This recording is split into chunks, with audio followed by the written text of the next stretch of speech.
Hey everyone, welcome to another Marketing Monday. Of course, I decided to eat a mint right before this broadcast, so excuse me if I look like I'm talking weird. But anyway, if this is your first time tuning in, I'm Helene Kwong, CEO and founder of Hashtagitude, a digital marketing agency based in downtown Denver. So just a moment as I share this post out. Started a little early so I can go ahead and share this with my network.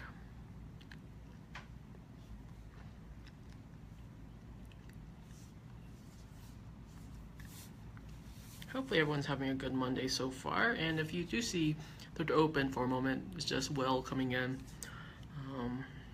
Let's see, this week's topic. The importance of e-commerce.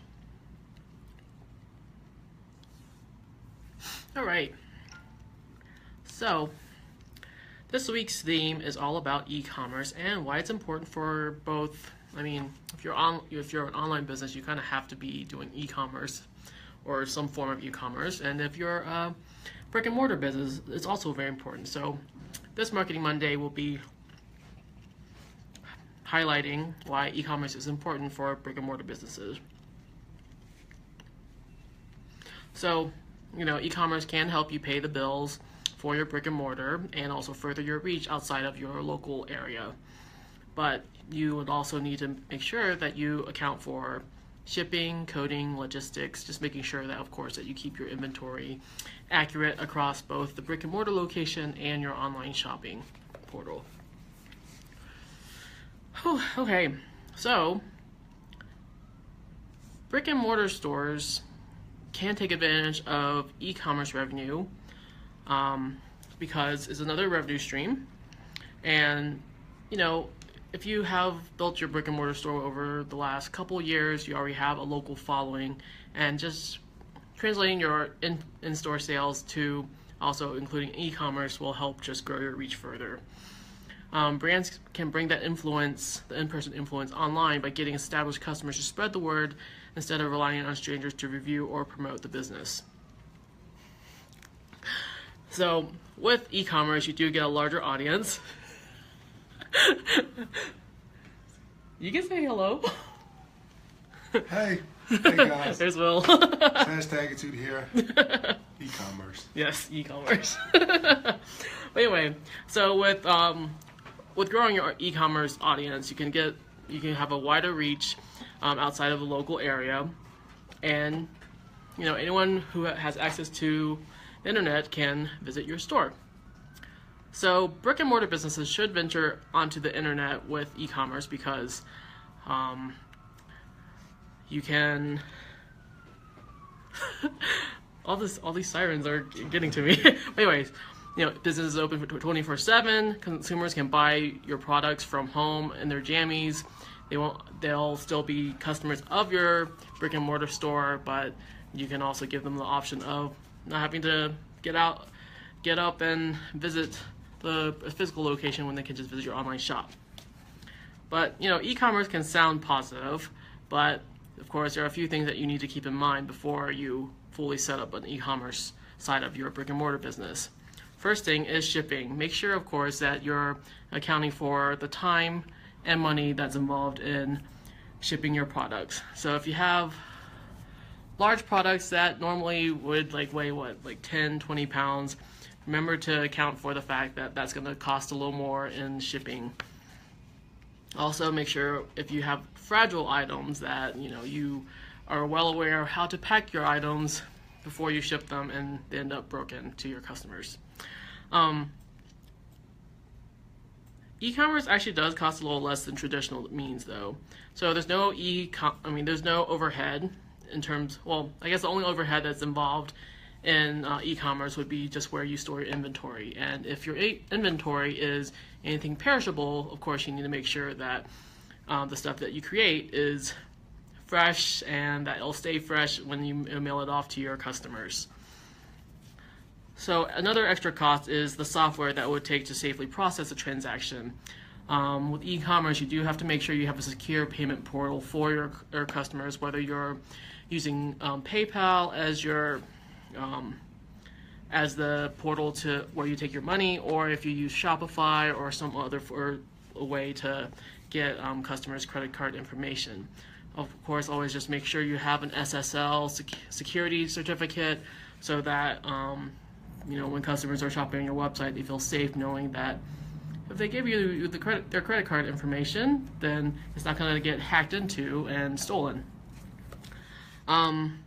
Logistics. Depending on your analytics software, you can see where your customers are coming from, which will enable you to better reach those customers again.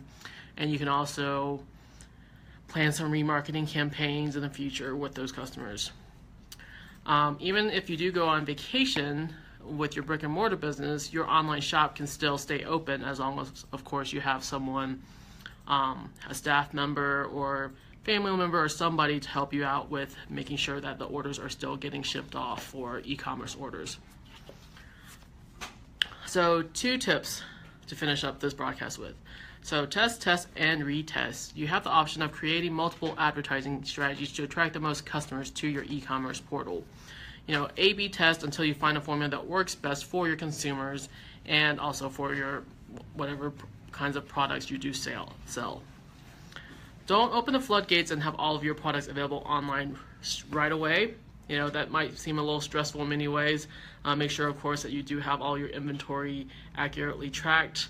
And we would suggest that it's good to offer maybe a couple products that are online only sales, so that basically that's a way to test the waters with e-commerce, and also it'll give people incentive to shop online with your e-commerce portal,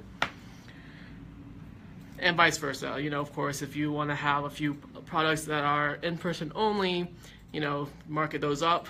Make sure on your website that you do say like, hey, these products are in-store only. Visit our shop from 8 to 5 p.m. today. That way you can see like which products are selling better in store, which ones are selling better online, but also just making it where you're not cannibalizing your own inventory. So in conclusion, it is definitely important for brick and mortar stores to have an e-commerce presence because unfortunately, I would say even though in-person retail is still pretty important, especially for local economies and smaller towns. Some in-person or some brick and mortar stores are closing down, and a lot of times having an e-commerce portal will just help a small local shop survive longer, thrive longer, having the 2 revenue streams versus just focusing solely on in-person sales. On this week's blog post, we are going to be talking about how you can get started with e-commerce, whether you have an online-only business or a brick-and-mortar business. So, upcoming events happening this week for #Attitude. Tomorrow is our next lunchtime social media stroll from 11:30 to 12:30 in downtown Denver.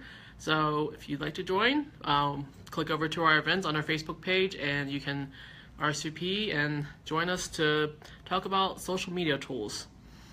Also, this Thursday we're launching our very first marketing refresh consultation days. So if you want to pick our brains, mine or Williams, you can do so at an affordable rate, $39 for 30 minutes, and bring us your marketing problems, and we'll solve it with you in those 30 minutes. So more information is also over on our events tab on our Facebook page, but I'll also drop a link below if you're here on Facebook with us. And we are accepting new clients as always, so if you're interested in learning more about what kind of marketing solutions we have for you and your company, feel free to drop us a direct message or comment below on this Facebook post. And that's it for today. Hopefully you'll enjoy the rest of your Monday, and hopefully the rest of the week will be great. Next Monday is the eclipse day, so if you don't have your solar eclipse glasses yet, you better make sure you get them.